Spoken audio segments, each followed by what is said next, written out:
Hi hello guys, welcome back to our channel. ಇವತ್ತಿನ ವಿಡಿಯೋದಲ್ಲಿ SBI foundation ಕಡೆಯಿಂದ ಬರುವಂಥ SBI ಆಶಾ ಸ್ಕಾಲರ್ಶಿಪ್ ಪ್ರೋಗ್ರಾಮ್ ಬಗ್ಗೆ ನಿಮಗೆ ಮಾಹಿತಿಯನ್ನು ಮೊದಲಿಗೆ ತಿಳಿಸ್ಕೊಟ್ಟಿದ್ದೀನಿ. ಸೊ ಅದ್ರ ಬಗ್ಗೆ ವಿವರಣೆ ಸಂಪೂರ್ಣವಾಗಿ ನೀಡಿದ್ದೀನಿ. ಸೊ ಆ ವಿಡಿಯೋದ ಲಿಂಕನ್ನು ಡಿಸ್ಕ್ರಿಪ್ಷನಲ್ಲಿ ಕೊಟ್ಟಿರ್ತೀನಿ ಮತ್ತು ಈ ವಿಡಿಯೋದ ಕೊನೆಯಲ್ಲಿ ಹಾಕಿರ್ತೀನಿ. ಸೊ ಆ ಒಂದು ವಿಡಿಯೋನ ನೋಡಿ ನೀವು ಇದ್ರ ಬಗ್ಗೆ ತಿಳ್ಕೊಂಡು ಆನಂತರ ಇದಕ್ಕೆ ಅಪ್ಲೈ ಮಾಡಿ. ಸೊ ಇದರಲ್ಲಿ ನಾನು ಏನು ತಿಳಿಸ್ಕೊಡ್ತೀನಪ್ಪ ಅಂದರೆ, ಇದ್ರಾಗ SBI ಸ್ಕಾಲರ್ಶಿಪ್ಗೆ ಅಪ್ಲೈ ಹೆಂಗೆ ಮಾಡೋದು, ಅಪ್ಲಿಕೇಶನ್ ಫಾರ್ಮ್ ಹೇಗೆ ಫಿಲಪ್ ಮಾಡೋದು, ಎಲ್ಲ ರೀತಿಯಾಗಿ ನಿಮ್ಮ ಸಂಪೂರ್ಣ ಮಾಹಿತಿಯನ್ನು ತಿಳಿಸ್ಕೊಡ್ತೀನಿ. ಸೊ ನೀವು ಯಾರಾದರೂ ನಮ್ಮ ಚಾನಲ್ನ ಮೊದಲ ಬಾರಿ ವಿಸಿಟ್ ಮಾಡಿದರೆ ಈ ಚಾನಲ್ ಸಬ್ಸ್ಕ್ರೈಬ್ ಮಾಡ್ಕೊರಿ, ಬಾಜುಕಿನ ಬೆಲ್ ಐಕನ್ ಮೇಲೆ ಕ್ಲಿಕ್ ಮಾಡಿಕೊಂಡು ಆಲ್ ಅಂತ ಕೊಡ್ರಿ. ಬನ್ನಿ ಹೆಂಗಾರ ವಿಡಿಯೋ ಸ್ಟಾರ್ಟ್ ಮಾಡೋಣ. ಸೊ SBI ಕಡೆಯಿಂದ ಕೊಡುವಂಥ SBI ಆಶಾ ಸ್ಕಾಲರ್ಶಿಪ್ ಅಂತ ಹೇಳಿದ್ರೆ ಹೆಸರು 6ನೇ ತರಗತಿಯಿಂದ ಹಿಡಿದು PUC ಆಗಿರ್ಬೋದು, ಡಿಗ್ರಿ ಆಗಿರ್ಬೋದು, ಪೋಸ್ಟ್ ಗ್ರ್ಯಾಜುಯೇಷನ್ ಆಗಿರ್ಬೋದು, ಎಲ್ಲ ರೀತಿಯಾದ ವಿದ್ಯಾರ್ಥಿಗಳು ಇದಕ್ಕೆ ಅಪ್ಲೈಯನ್ನು ಮಾಡ್ಬೋದು. ಸೊ ಇದರ ಸ್ಕಾಲರ್ಶಿಪ್ ಎಷ್ಟು ಬರುತ್ತೆ, ಎಲಿಜಿಬಿಲಿಟಿನೂ ಎಲ್ಲ ರೀತಿಯಾಗಿ ಆ ವಿಡಿಯೋದಲ್ಲಿ ತಿಳಿಸ್ಕೊಟ್ಟಿದ್ದೀನಿ. ಸೊ ಮೊದಲಿಗೆ ಆ ವಿಡಿಯೋ ನೋಡಿ, ಆನಂತರ ಈ ವಿಡಿಯೋ ನೋಡಿ. ಅಂದಾಗ ಹಾಕಬೇಕಾ ಬೇಡವಾ ಅಂಥೇಳಿ, ಬರುತ್ತಾ ಬರಲ್ವಾ ಅಂಥೇಳಿ ಎಲ್ಲ ರೀತಿಯಾಗಿ ನಿಮಗೆ ಸ್ಪಷ್ಟವಾಗುತ್ತೆ. ಸೊ ಈಗ ನಾನು ಅಪ್ಲಿಕೇಶನ್ ಹೇಗೆ ಹಾಕೋದು ಅಂತ ತಿಳಿಸ್ಕೊಡ್ತೀನಿ. ಸೊ ಈ ರೀತಿಯಾಗಿ ಒಂದು 4 ಟ್ಯಾಬ್ಗಳನ್ನ ಕೊಟ್ಟಿರ್ತಾರೆ. ಅಂಡರ್ ಗ್ರ್ಯಾಜುಯೇಷನ್ ಸ್ಟೂಡೆಂಟ್ಸ್ಗಳಿಗೆ ಮತ್ತು 6ರಿಂದ 12ನೇ ತರಗತಿ ಸ್ಟೂಡೆಂಟ್ಸ್ಗಳಿಗೆ, PG ಸ್ಟೂಡೆಂಟ್ಸ್ಗಳಿಗೆ ಮತ್ತು IIT IIM ಅಂತೇಳಿ ಈ ರೀತಿಯಾಗಿ 4 ಟ್ಯಾಬ್ ಕೊಟ್ಟಿರ್ತಾರೆ. ಸೊ ನಿಮ್ಗೆ ಯಾವ್ದು ರಿಲೇಟೆಡ್ ಇರುತ್ತೆ ಆ ಒಂದು ಟ್ಯಾಬ್ ಮೇಲೆ ಅಪ್ಲೈ ನಾವು ಅಂತೇಳಿ ಕ್ಲಿಕ್ ಮಾಡ್ಕೋಬೇಕು. ಸೊ ಮೊದಲಿಗೆ ಏನು ಮಾಡಬೇಕಪ್ಪ ಅಂದರೆ, ಇದಕ್ಕೆ ವೆಬ್ಸೈಟ್ಗೆ ರಿಜಿಸ್ಟರ್ ಆಗಬೇಕಾಗತ್ತೆ. ಯಾರಾದರೂ ಮೊದಲ ಬಾರಿ ಈ ಒಂದು ವೆಬ್ಸೈಟನ್ನು ಭೇಟಿ ನೀಡ್ತಿದ್ರೆ ಸೊ ಅವರು ಮೊದಲು ರಿಜಿಸ್ಟರ್ ಆಗಬೇಕು. ಸೊ ಇಲ್ಲಿ ಸೈಡಲ್ಲಿ 3 ಡಾಟೆಡ್ ಲೈನ್ ಇದೆಯಲ್ಲ, ಅದ್ರ ಮೇಲೆ ಕ್ಲಿಕ್ ಮಾಡಿಕೊಂಡು ಸೊ ರಿಜಿಸ್ಟರ್ ಆಗಿ ಆನಂತರ ಲಾಗಿನ್ ಆಗಬೇಕು. ಲಾಗಿನ್ ಆದ ತಕ್ಷಣ ಸೊ ಅಪ್ಲೈ ಹೊಡೆದಾದ ತಕ್ಷಣ ನಿಮಗೆ ಈ ರೀತಿಯಾಗಿ ಸ್ಟಾರ್ಟ್ ಅಪ್ಲಿಕೇಶನ್ ಅಂತ ಬರುತ್ತೆ.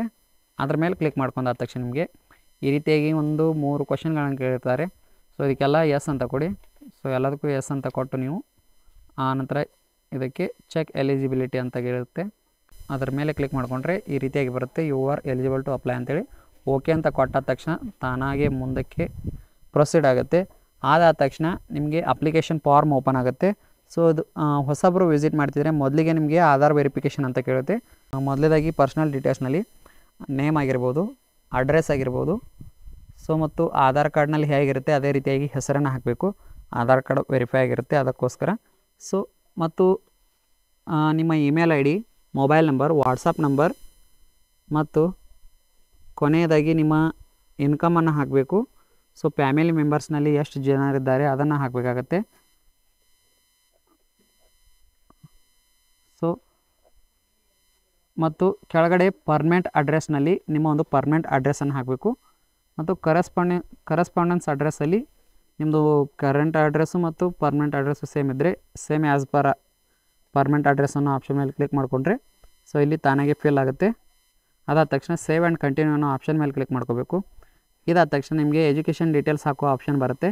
ಸೊ ನೀವು ಕ್ಲಾಸ್ 10th 12th ಗ್ರ್ಯಾಜುಯೇಷನ್ದು 3ದ್ರದ್ದು ಎಜುಕೇಷನ್ ಡೀಟೇಲ್ಸ್ ಹಾಕಬೇಕಾಗುತ್ತೆ. ಅದರಲ್ಲಿ ಏನೇನು ಫಿಲ್ ಮಾಡಬೇಕಪ್ಪ ಅಂದರೆ, ಬೋರ್ಡನ್ನು ಸೆಲೆಕ್ಟ್ ಮಾಡ್ಕೋಬೇಕು. ನಿಮ್ಮದು ಯಾವುದು ಬೋರ್ಡ್ ಇತ್ತು 10th ಅಂದರೆ ಕರ್ನಾಟಕ ಬೋರ್ಡ್ ಅಂತ ಹೇಳ್ತೀವಲ್ಲ ಅದನ್ನು ಚೂಸ್ ಮಾಡ್ಕೋಬೇಕು. ಸ್ಕೂಲ್ ಟೈಪನ್ನು ಚೂಸ್ ಮಾಡ್ಕೊಳ್ಳಿ, ಅಂದರೆ ನಿಮ್ಮದು ಗೌರ್ಮೆಂಟ್ ಆ್ಯಡೆಡ್ ಆರ್ ಪ್ರೈವೇಟ್ ಅಂತೇಳಿ. ಸೊ ಡಿಸ್ಟಿಕನ್ನು ಚೂಸ್ ಮಾಡ್ಕೊಳ್ಳಿ, ಸ್ಟೇಟನ್ನು ಚೂಸ್ ಮಾಡ್ಕೊಳ್ಳಿ, ಸ್ಕೂಲ್ ನೇಮ್ ಹಾಕಬೇಕು. 10th ಯಾವಾಗ ಪಾಸ್ ಆದ್ರಿ ಅದನ್ನ ಹಾಕಿ, ಆನಂತರ 10th ಹಾಲ್ ಟಿಕೆಟ್ ನಂಬರ್ ಇರುತ್ತಲ್ಲ ಅದನ್ನು ಹಾಕಿ. ಅದಾದ ತಕ್ಷಣ 10th ತೆಗೆದುಕೊಂಡಿರೋಂಥ ಮಾರ್ಕ್ಸನ್ನು ಹಾಕಬೇಕು ಮತ್ತು ಟೋಟಲ್ ಮಾರ್ಕ್ಸನ್ನು ಹಾಕಿ ಸೇವ್ ಅಂತ ಕೊಡಬೇಕು. ಕ್ಲಾಸ್ 12thಲ್ಲೂ ಕೂಡ ಸೇಮ್ ಪ್ರೊಸೀಜರ್ ಇರುತ್ತೆ. ಸೊ ಅಲ್ಲಿಯೂ ಕೂಡ ಮೊದಲಿಗೆ ಬೋರ್ಡನ್ನು ಸೆಲೆಕ್ಟ್ ಮಾಡ್ಕೋಬೇಕು. ಎರಡನೇದಾಗಿ ಸ್ಟ್ರೀಮನ್ನು ಸೆಲೆಕ್ಟ್ ಮಾಡ್ಕೋಬೇಕು. ಸ್ಟ್ರೀಮ್ ಅಂದರೆ arts, PCMB, commerce, others R humanities ಈ ರೀತಿಯಾಗಿ ಬರ್ತಾವಲ್ಲ ಬ್ರಾಂಚಸ್ಸು, ಅದನ್ನು ಸೆಲೆಕ್ಟ್ ಮಾಡ್ಕೋಬೇಕು. ಸ್ಕೂಲ್ ಟೈಪನ್ನು ಸೆಲೆಕ್ಟ್ ಮಾಡ್ಕೊಳ್ಳಿ, ಅದೇ ರೀತಿಯಾಗಿ ಗೌರ್ಮೆಂಟ್ ಆ್ಯಡೆಡ್ ಪ್ರೈವೇಟ್ ಅಂಥೇಳಿ. ಮತ್ತು ಸ್ಟೇಟನ್ನು ಚೂಸ್ ಮಾಡ್ಕೊಳ್ಳಿ ಮತ್ತು ಡಿಸ್ಟಿಕನ್ನು ಚೂಸ್ ಮಾಡಿಕೊಂಡು ಸ್ಕೂಲ್ ನೇಮ್ ಹಾಕಿ ಪಾಸಿಂಗ್ ಇಯರ್ ಹಾಕಬೇಕು. 12th ಕೂಡ ರೋಲ್ ನಂಬರ್ ಅಂದರೆ ನಿಮ್ಮ ಒಂದು ಹಾಲ್ ಟಿಕೆಟ್ ನಂಬರನ್ನು ಹಾಕಿ ಆನಂತರ ಮಾರ್ಕ್ಸನ್ನು ಇಲ್ಲಿ ಎಂಟರ್ ಮಾಡ್ಕೋಬೇಕು. ಅದಾದ ತಕ್ಷಣ ಸೇವ್ ಅಂತ ಕೊಡಬೇಕು. ಇನ್ನು 3ನೇದಾಗಿ ಕರೆಂಟ್ದು ನೀವು ಪ್ರೆಸೆಂಟಾಗಿ ಯಾವ ಕ್ಲಾಸ್ ಓದ್ತಿರ್ತಿರಲ್ಲ, ಅಂದರೆ ಇದು ಗ್ರ್ಯಾಜುಯೇಷನ್ ಟ್ಯಾಬ್ ಮೇಲೆ ಕ್ಲಿಕ್ ಮಾಡಿದಾಗ ಮಾತ್ರ 10, 12 ಮತ್ತು ಡಿಗ್ರಿದು ಬರುತ್ತೆ. ನೀವು 12th ಅಪ್ಲೈ ಮಾಡೋರಿಗೆ 10th ಮಾತ್ರ ಬರುತ್ತೆ. 10th 11th ಮಾತ್ರ ನಿಮಗೆ ಅವರು ಟ್ಯಾಬ್ಸನ್ನು ಕೊಡ್ತಾರೆ. ಸೊ ನಿಮ್ದು ಏನಾದರೂ ಮಿಸ್ಟೇಕಾಗಿ 10th 12th ಗ್ರ್ಯಾಜುಯೇಷನ್ದು ತೋರಿಸ್ತಿದ್ರೆ ಸೊ ನೀವು ಮಿಸ್ ಆಗಿ ಬೇರೆ ಟ್ಯಾಬ್ ಮೇಲೆ ಕ್ಲಿಕ್ ಮಾಡಿದ್ದೀರಿ ಅಂತ ಅರ್ಥ ಆಗುತ್ತೆ. ಸೊ ನಿಮ್ಮ ಒಂದು ರಿಲೇಟೆಡ್ ಯಾವುದಿರುತ್ತೆ ಅದೇ ಟ್ಯಾಬ್ ಮೇಲೆ ಕ್ಲಿಕ್ ಮಾಡ್ಕೊಳ್ಳಿ. ಸೊ ಕರೆಂಟ್ ಅಂದರೆ ಗ್ರ್ಯಾಜುಯೇಷನಲ್ಲೂ ಕೂಡ ಸೇಮ್ ಪ್ರೊಸೀಜರ್ ಇರುತ್ತೆ. ಸೊ ಇಲ್ಲಿ ಡಿಗ್ರಿ ಯಾವ ಕೋರ್ಸನ್ನು ಮಾಡ್ತಿರ್ತೀರಿ, ಕೋರ್ಸ್ ಡ್ಯೂರೇಷನ್ನ ಹಾಕಬೇಕು ಅಂದರೆ ಎಷ್ಟು ವರ್ಷ ಕಲಿತೀರಿ ಅಂಥೇಳಿ. ಇನ್ಸ್ಟಿಟ್ಯೂಟ್ ಟೈಪ್ ಅಂತ ಕೇಳುತ್ತೆ. ಸೊ ಅದೇ ರೀತಿಯಾಗಿ ಗೌರ್ಮೆಂಟ್ ಆ್ಯಡೆಡ್ ಆರ್ ಪ್ರೈವೇಟ್ ಅಂತೇಳಿ ಕೇಳುತ್ತೆ, ಅದನ್ನು ಹಾಕಿ. ಕರೆಂಟ್ ಅಕಾಡೆಮಿಕ್ ಇಯರ್ ಹಾಕಬೇಕು, ಕರೆಂಟ್ ಅಕಾಡೆಮಿಕ್ ಸಮ್ ಹಾಕಬೇಕು. ಕಾಲೇಜ್ ಡೀನ್ ನೇಮ್ ಅಂತ ಕೇಳುತ್ತೆ, ಅದನ್ನೇನು ಹಾಕೋ ಅವಶ್ಯಕತೆ ಇಲ್ಲ. ಸ್ಟೇಟನ್ನು ಹಾಕಿ, ಡಿಸ್ಟಿಕನ್ನು ಹಾಕಿ, ಮತ್ತು ಇದರಲ್ಲಿ ನಿಮ್ಮ ಒಂದು ಕಾಲೇಜ್ ನೇಮನ್ನು ಸೆಲೆಕ್ಟ್ ಮಾಡ್ಕೋಬೇಕು. ಟೈಪ್ ಮಾಡಿಕೊಂಡು ಸೆಲೆಕ್ಟ್ ಮಾಡ್ಕೊಳ್ಳಿ. ಟೈಪ್ ಆಗಲಿಲ್ಲ ಅಂದರೆ ಕೆಳಗಡೆ ಅದರ್ಸ್ ಅಂತ ಇರುತ್ತೆ, ಅದರ್ಸ್ ಅಂತ ಕೊಟ್ಟ ತಕ್ಷಣ ನಿಮ್ಗೆ ಇನ್ನೊಂದು ಟ್ಯಾಬ್ ಬರುತ್ತೆ, ಅದರಲ್ಲಿ ನಿಮ್ಮ ಕಾಲೇಜ್ ನೇಮನ್ನು ಟೈಪ್ ಮಾಡಿ ನೀವು ಸಬ್ಮಿಟ್ ಮಾಡ್ಬೋದು. ಇನ್ಸ್ಟಿಟ್ಯೂಟ್ ಇಮೇಲ್ ID ಮತ್ತು ಇನ್ಸ್ಟಿಟ್ಯೂಟ್ ಫೋನ್ ನಂಬರನ್ನು ನಿಮ್ಮ ಕಾಲೇಜಿನಲ್ಲಿ ಕೇಳಿಕೊಂಡು ಅದನ್ನು ಇಲ್ಲಿ ಫಿಲ್ ಮಾಡಬೇಕು. ಆನಂತರ ಟೋಟಲ್ ಅಕಾಡೆಮಿಕ್ ಇಯರ್ದು ಫೀಯನ್ನು ಹಾಕಬೇಕಾಗುತ್ತೆ. ಮೋಡ್ ಆಫ್ ಕೋರ್ಸ್ ಅಂತ ಕೇಳುತ್ತೆ. ಮೋಡ್ ಆಫ್ ಕೋರ್ಸ್ನಲ್ಲಿ ಫುಲ್ ಟೈಮ್, ಪಾರ್ಟ್ ಟೈಮ್ ಅಂತೇಳಿ 2 ಇರ್ತಲ್ಲ, ಅದನ್ನು ಹಾಕಬೇಕು. ಸೆಲೆಕ್ಟ್ ದಿ ಪಾಸಿಂಗ್ ಇಯರ್ ಅಂತ ಕೇಳುತ್ತೆ. ಮೋಡ್ ಆಫ್ ಸ್ಟಡಿ ಅಂದರೆ ಹಾಸ್ಟೆಲರ್, ಡೇ ಸ್ಕಾಲರ್ ಅಂದರೆ ನೀವು ಎಲ್ಲರೂ ಕೂಡ ಡೇ ಸ್ಕಾಲರ್ ಅಂತಲೇ ಹಾಕಿ. ಪಾಸಿಂಗ್ ಇಯರು ಯಾವಾಗ ಪಾಸ್ ಆಗ್ತೀರಿ ಅದನ್ನು ಹಾಕಿ. ಡಿಗ್ರಿ ಸ್ಟ್ರೀಮ್ ಸ್ಪೆಸಿಫಿಕೇಷನ್ ಅಂತ ಕೇಳುತ್ತೆ. ನಿಮ್ಮದು ಕೋರ್ಸ್ ಅಂದರೆ ಮೇನ್ ಕೋರ್ಸಸ್ ಯಾವ ಇರ್ತಾವಲ್ಲ ಅದ್ರ ಬಗ್ಗೆ ಹಾಕಿ ಸೇವ್ ಕೊಡಬೇಕು. ಸೇವ್ ಆದ ತಕ್ಷಣ ಎಲ್ಲ ರೀತಿಯಾಗಿ ಟ್ಯಾಬ್ಗಳು ರೈಟ್ ಆದ ತಕ್ಷಣ ಆಮೇಲೆ ಸೇವ್ ಆ್ಯಂಡ್ ಕಂಟಿನ್ಯೂ ಅನ್ನೋ ಆಪ್ಷನ್ ಮೇಲೆ ಕ್ಲಿಕ್ ಮಾಡ್ಕೊಳ್ಳಿ. ಸೊ ನೀವು ಎಲ್ಲ ರೀತಿಯಾಗಿ ಇವು ಹಾಕ್ಕೊಂಡು ಆನಂತರ ಫ್ಯಾಮಿಲಿ ಮೆಂಬರ್ಸನ್ನು ನೀವು ಪ್ರಿಫರೆನ್ಸ್ ಆಗಿ ಕೊಡಬೇಕಾಗತ್ತೆ. ಅಂದರೆ ಇಬ್ಬರು ಫ್ಯಾಮಿಲಿ ಮೆಂಬರ್ಸನ್ನು ನೀವು ರೆಫರೆನ್ಸ್ ಮೆಂಬರ್ಸ್ ಆಗಿ ಕೊಡಬೇಕಾಗುತ್ತೆ. ಫಾದರ್ದು ಮದರ್ದು ಕೊಡಬೇಕು. ಫಾದರ್ ಮದರ್ದಲ್ಲಿ ಅವ್ರದ್ದು ಕೂಡ ನೇಮು, ಮೊಬೈಲ್ ನಂಬರು ಮತ್ತು ಆಕ್ಯುಪೇಷನ್ ಏನು ಕೆಲಸ ಮಾಡ್ತಾರೆ, ಎಷ್ಟನೇ ತರಗತಿ ಓದಿದ್ದಾರೆ, ಇನ್ಕಮ್ ಎಷ್ಟು ಅಂತ ಹಾಕಬೇಕು. ಮದರ್ದು ಕೂಡ ಅವ್ರೇನು ಕೆಲಸ ಮಾಡ್ತಾರೆ ಅದನ್ನು ಹಾಕಬೇಕು. ಸೊ ಅವ್ರೇನು ಕೇಳ್ತಾರೆ ಅದನ್ನು ಹಾಕ್ಕೊಂಡು ಸೇವ್ ಆ್ಯಂಡ್ ಕಂಟಿನ್ಯೂನ ಕೊಡಬೇಕು. ಅದಾದ ತಕ್ಷಣ ಡಾಕ್ಯುಮೆಂಟ್ ಆಪ್ಷನ್ನಲ್ಲಿ ಆಧಾರ್ ಕಾರ್ಡ್ ಆಗಿರ್ಬೋದು, ಪ್ರಿವಿಯಸ್ ಇಯರ್ ಮಾರ್ಕ್ಸ್ ಕಾರ್ಡ್ ಬೇಕಾಗುತ್ತೆ. 10th ಮತ್ತು 12th ಪ್ರಿವಿಯಸ್ ಇಯರ್ ಮಾರ್ಕ್ಸ್ ಕಾರ್ಡನ್ನು ಅಪ್ಲೋಡ್ ಕೊಡಬೇಕು. ನಿಮ್ಮ ಕಾಲೇಜ್ ID ಕೊಡಬೇಕು ಮತ್ತು ನಿಮ್ಮ ಒಂದು ಕಾಲೇಜ್ ಪೇ ರೆಸಿಪ್ಟನ್ನು ಕೂಡ ಕೊಡಬೇಕಾಗುತ್ತೆ. ನಿಮ್ಮ ಬ್ಯಾಂಕ್ ಪಾಸ್ಬುಕ್ ಕೂಡ ಕೊಡಬೇಕಾಗುತ್ತೆ. ಸೊ ಇಲ್ಲಿ ಬ್ಯಾಂಕ್ ಪಾಸ್ಬುಕ್ ಬಗ್ಗೆ ನಿಮ್ಗೆ ಮುಂದೆ ತಿಳಿಸ್ಕೊಡ್ತೀನಿ. ಸೊ SBIದೇ ಇರಬೇಕಾ ಇಲ್ವಾ ಅಂತೇಳಿ. ಸೊ ವಿಡಿಯೋನ ಕೊನೆವರೆಗೂ ನೋಡಿ. ಮತ್ತು ಡಾಕ್ಯುಮೆಂಟ್ ಆಪ್ಷನ್ನಲ್ಲಿ ನಿಮ್ಮ ಒಂದು ಕಾಸ್ಟ್ ಇನ್ಕಮ್ ಸರ್ಟಿಫಿಕೇಟನ್ನು ಕೊಡಬೇಕಾಗುತ್ತೆ. ಸೊ ಅವ್ರು ಏನೇನು ಡಾಕ್ಯುಮೆಂಟ್ಸ್ ಕೇಳಿರ್ತಾರೆ ಎಲ್ಲ ರೀತಿಯಾಗಿ ಕರೆಕ್ಟಾಗಿ ಕೊಟ್ಟರೆ ನಿಮಗೆ ಗ್ಯಾರಂಟಿಗೆ ಸ್ಕಾಲರ್ಶಿಪ್ ಬರುತ್ತೆ. ಸೊ ಒಂದೇ ಮಿಸ್ಟೇಕ್ ಆದರೂ ಕೂಡ ನಿಮ್ಮ ಸ್ಕಾಲರ್ಶಿಪ್ ಕ್ಯಾನ್ಸಲ್ ಆಗೋ ಪೊಸಿಷನ್ನಲ್ಲಿರುತ್ತೆ. ಸೊ ಕರೆಕ್ಟಾಗಿ ಏನಾದರೂ ತಿಳಿಲ್ಲ ಅಂದರೆ ನನಗೆ ಕಮೆಂಟ್ ಮಾಡಿ, ನಾನು ಅದ್ರ ಬಗ್ಗೆ ತಿಳಿಸ್ಕೊಡ್ತೀನಿ. ಸೊ ರೆಫರೆನ್ಸ್ ಆಗಿ ನಿಮ್ಮ ಒಂದು ಅಕ್ಕ ಅಥವಾ ಅಣ್ಣ ಅಥವಾ ಬ್ರದರು ಅಥವಾ ಫಾದರ್ದು ಅಥವಾ ಟೀಚರ್ಸ್ದು ಯಾರು ಬೇಕಾದ್ರದ್ದು ರೆಫರೆನ್ಸ್ ಆಗಿ ಕೊಡ್ಬೋದು. ಅದರಲ್ಲಿ ಕೂಡ ಒಂದು ಟ್ಯಾಬ್ನಲ್ಲಿ ಅವ್ರದ್ದು ಆಕ್ಯುಪೇಷನ್ ಏನು, ರಿಲೇಷನ್ ಏನಾಗ್ತಾರೆ ಎಲ್ಲ ರೀತಿಯಾಗಿ ಕೇಳುತ್ತೆ, ಅದನ್ನು ಕೂಡ ಹಾಕಿ. ಬ್ಯಾಂಕ್ ಡೀಟೇಲ್ಸ್ನಲ್ಲಿ ಸೊ ಈ ಒಂದು SBI ಸ್ಕಾಲರ್ಶಿಪ್ ಅಪ್ಲೈ ಮಾಡಲಿಕ್ಕೆ, SBI ಸ್ಕಾಲರ್ಶಿಪ್ ಅಪ್ಲೈಯನ್ನು ಮಾಡಲಿಕ್ಕೆ ನಿಮಗೆ SBIದೇ ಪಾಸ್ಬುಕ್ ಬೇಕಂತ ಏನಿಲ್ಲ. ಸೊ ಯಾವುದೇ ಬ್ಯಾಂಕ್ ಇದ್ದರೂ ಕೂಡ ಅದಕ್ಕೆ ಒಂದು IFSC ಕೋಡ್ ಆಗಿರ್ಬೋದು ಮತ್ತು ಬ್ಯಾಂಕ್ ಅಕೌಂಟ್ ನಂಬರ್ ಇದ್ದರೆ ಸಾಕು. ಸೊ SBIದೇ ಬ್ಯಾಂಕ್ ಪಾಸ್ಬುಕ್ ಬೇಕಂತ ಏನಿಲ್ಲ. ಸೊ ಆರಾಮಾಗಿ ನೀವು ಇದಕ್ಕೆ ಅಪ್ಲೈಯನ್ನು ಮಾಡ್ಬೋದು. ಆ್ಯಡ್ ಬ್ಯಾಂಕ್ ಅಕೌಂಟ್ ಮೇಲೆ ಕ್ಲಿಕ್ ಮಾಡಿಕೊಂಡ್ರೆ account holder name, account number, IFSC ಕೋಡು ಮತ್ತು IFSC ಕೋಡ್ ಹಾಕಿದ ತಕ್ಷಣ ನಿಮಗೆ ಬ್ಯಾಂಕ್ ನೇಮು, ಬ್ರ್ಯಾಂಚ್ ನೇಮು ತೋರಿಸುತ್ತೆ. ಅದಾದ ತಕ್ಷಣ ಸೇವ್ ಕೊಡಬೇಕು. ಸೇವ್ ಆದ ತಕ್ಷಣ ಮತ್ತೊಮ್ಮೆ ನಿಮಗೆ ಪ್ರಿವ್ಯೂ ಆಗುತ್ತೆ. ಅದಾದ ತಕ್ಷಣ ನೀವು ಸೇವ್ ಆ್ಯಂಡ್ ಕಂಟಿನ್ಯೂ ಅನ್ನೋ ಆಪ್ಷನ್ ಮೇಲೆ ಕ್ಲಿಕ್ಕನ್ನು ಮಾಡ್ಕೋಬೇಕು. ಮೋರ್ ಅಬೌಟ್ ಯುವರ್ ಸೆಲ್ಫ್ ಅಂತ ಕೇಳುತ್ತೆ. ಅದರಲ್ಲಿ ನೀವು ಒಂದಷ್ಟು ಕ್ವಶನ್ಗಳನ್ನ ಕೇಳಿರ್ತಾರೆ, ಅವುಗಳಿಗೆ ಆನ್ಸರ್ಗಳನ್ನ ಮಾಡಬೇಕು. ಇವುಗಳ ಅಂಡರ್ದಲ್ಲಿ ನೀವು ಏನಾದರೂ ಕಾಲೇಜ್ ಕೋಟಾದಲ್ಲಿ ಅಡ್ಮಿಷನ್ ತೊಗೊಂಡಿದ್ರೆ ನೀವು ಸೆಲೆಕ್ಟ್ ಮಾಡ್ಕೋಬೋದು, ಇಲ್ಲಾಂದರೆ ಅದರ್ ಅಂತ ಹಾಕಿಬಿಡ್ಬೋದು. Tell us about yourself ಅಂತ ಕೇಳುತ್ತೆ.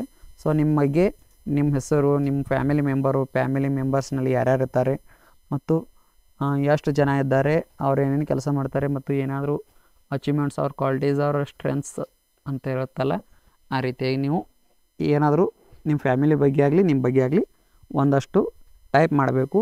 ಆ ನಂತರ ಕರಿಯರ್ ಆಸ್ಪಿರೇಷನ್ ಅಂದರೆ ನೀವು ಮುಂದೆ ಏನು ಆಗಬೇಕಂತ ಬಯಸಿದ್ದೀರಿ ಮತ್ತು ಈ ಸ್ಕಾಲರ್ಶಿಪ್ನ ಹೆಂಗೆ ಯುಟಿಲೈಸ್ ಮಾಡ್ಕೋತೀರಿ ಅಂತ ಅದನ್ನು ಕೂಡ ಒಂದು 4-5 ಲೈನು ಬರೀಬೇಕು. If awarded how do you plan to utilise the scholarship money. ನೀವೇನಾದರೂ ಇದಕ್ಕೆ ಸೆಲೆಕ್ಷನ್ ಆದರೆ ಯಾವ್ಯಾವುದಕ್ಕೆ ನೀವು ಯೂಸ್ ಮಾಡ್ಕೋತೀರಿ ಅಂತೇಳಿ ಟಿಕ್ ಮಾಡಬೇಕು. ಸೊ ಈ ರೀತಿಯಾಗಿ ಟಿಕ್ ಮಾಡಿಕೊಂಡ್ರೆ ಸಾಕು, ನೀವು ಯಾವ್ಯಾವುದಕ್ಕೆ ಯೂಸ್ ಮಾಡ್ಕೋತೀರಿ ಅಂತೇಳಿ. Are you from NIRF ranked institution ಅಂತ ಕೇಳುತ್ತೆ, ನೋ ಅಂತ ಕೊಡಬೇಕು. ರಿಲೇಟೆಡ್ ಇದ್ದವರು ಎಸ್ ಅಂತ ಕೊಡ್ಬೋದು. ನೀವು NIRF ದಿಂದ ಬಂದಿದ್ರೆ ಆ ಒಂದು ವೆಬ್ಸೈಟ್ ಲಿಂಕನ್ನು ಇಲ್ಲಿ ಪೇಸ್ಟ್ ಮಾಡಬೇಕು. Did you get selected for admission to college under any quota ಅಂತ ಕೇಳುತ್ತೆ. ಸೊ ಈ ಕೆಳಗಡೆ ನಾಟ್ ಅಪ್ಲಿಕೇಬಲ್ ಅಂತೇಳಿ ಟೈಪ್ ಮಾಡಿ. ಇನ್ನು 9ನೇ ಕ್ವಶನ್ ಯಾವುದಪ್ಪ ಅಂದರೆ have you received any SBI scholarship in previous year ಅಂತ ಕೇಳುತ್ತೆ. ಸೊ ಪಡ್ಕೊಂಡವ್ರು ಎಸ್ ಹಾಕಿ, ಇಲ್ಲಾಂದ್ರೆ ನೋ ಹಾಕಿ. If yes select the year of in which, ಅಂದರೆ ನೀವೇನಾದರೂ ಎಸ್ ಅಂತ ಕೊಟ್ಟರೆ ಯಾವ ವರ್ಷದಲ್ಲಿ ಸೆಲೆಕ್ಷನ್ ಆಗಿ ನೀವು ಅವಾರ್ಡಿ ಆಗಿದ್ದೀರಿ ಅನ್ನೋದನ್ನು, ಇಲ್ಲಾಂದರೆ ನಾಟ್ ಅಪ್ಲಿಕೇಬಲ್ ಅಂತೇಳಿ ಕೊಡಿ. Have you received any government or private scholarship ಅಂತ ಕೇಳುತ್ತೆ. ಸೊ ನಿಮಗೆ ಮೊದಲಿಗೆ ಹೇಳಬೇಕಪ್ಪ ಅಂದರೆ ಕರ್ನಾಟಕ ಸ್ಕಾಲರ್ಶಿಪ್ SSP ಆಗಲಿ ಇದಕ್ಕೆ ಯಾವುದೇ ರೀತಿಯಾದ ಸಂಬಂಧ ಇರಲ್ಲ. ಸೊ ಇದಕ್ಕೆ ನೋ ಅಂತ ಕೊಡಿ. ಇಫ್ ಎಸ್ ಅಂತ ಕೊಟ್ಟರೆ ಆ ಒಂದು ಸ್ಕಾಲರ್ಶಿಪ್ ನೇಮನ್ನು ಟೈಪ್ ಮಾಡ್ಕೋಬೇಕು. ಗ್ಯಾರಂಟಿಯಾಗಿ ಎಲ್ಲರೂ ಕೂಡ ನೋ ಅಂತಲೇ ಕೊಡಿ. Do you have SBI account ಅಂತ ಕೇಳುತ್ತೆ. ಇದ್ರೆ ಎಸ್ ಅಂತ ಕೊಡಿ, ಇರಲಾಂದ್ರೆ ನೋ ಅಂತ ಕೊಡಿ. If you no will you willing to open any SBI bank account please select not applicable if already have an account SBI account. ನೀವು ತೆಗಿಬೇಕು ಅಂತ ಅಂದ್ಕೊಂಡಿದ್ರೆ ಎಸ್ ಅಂತ ಕೊಡಿ, ಇಲ್ಲಾಂದರೆ ನೋ ಅಂತ ಕೊಡ್ಬೋದು. ಅಥವಾ ನಿಮ್ಮ ಹತ್ರ ಈಗ ಏನಾದರೂ SBI ಅಕೌಂಟ್ ಇದ್ದರೆ ನಾಟ್ ಅಪ್ಲಿಕೇಬಲ್ ಅಂತೇಳಿ ಕೊಡ್ಬೋದು. ಕೊಟ್ಟು ನೀವು ಸೇವ್ ಆ್ಯಂಡ್ ಕಂಟಿನ್ಯೂ ಅಂತ ಕೊಡಬೇಕು. ಅದಾದ ತಕ್ಷಣ ಇಲ್ಲಿ ಕೆಳಗಡೆ 5 ಬಾಕ್ಸ್ ಕೊಟ್ಟಿರ್ತಾರೆ, ಅವುಗಳನ್ನ ಟಿಕ್ ಮಾಡ್ಕೊಳ್ಳಿ. ಟಿಕ್ ಮಾಡಿಕೊಂಡು ಪ್ರಿವ್ಯೂ ಅಂತ ಕೊಟ್ಟರೆ ನಿಮಗೆ ಏನೇನೋ ಅಪ್ಲಿಕೇಶನ್ ಹಾಕಿರ್ತಾರಲ್ಲ ಅದು ಪ್ರಿವ್ಯೂ ಆಗುತ್ತೆ. ಪ್ರಿವ್ಯೂ ಆಗಿದ್ದನ್ನು ಮತ್ತೊಮ್ಮೆ ನೋಡಿಕೊಂಡು ಅದನ್ನು ಕರೆಕ್ಟಾಗಿದೆಯಲ್ಲ ನೋಡಿಕೊಂಡು, ಕರೆಕ್ಟ್ ಇರಲಿಲ್ಲ ಅಂದರೆ ಎಡಿಟ್ ಆಪ್ಷನ್ ಕೂಡ ಇರುತ್ತೆ. ಸೊ ಈಗ ನೀವು ಟ್ಯಾಬ್ಗಳನ್ನ ಸೇವ್ ಮಾಡಿರ್ತೀರಲ್ಲ ಅವೇನು ಚೇಂಜಸ್ ಆಗಿರಲ್ಲ, ಏನು ಚೇಂಜ್ ಆಗೋಲ್ಲ.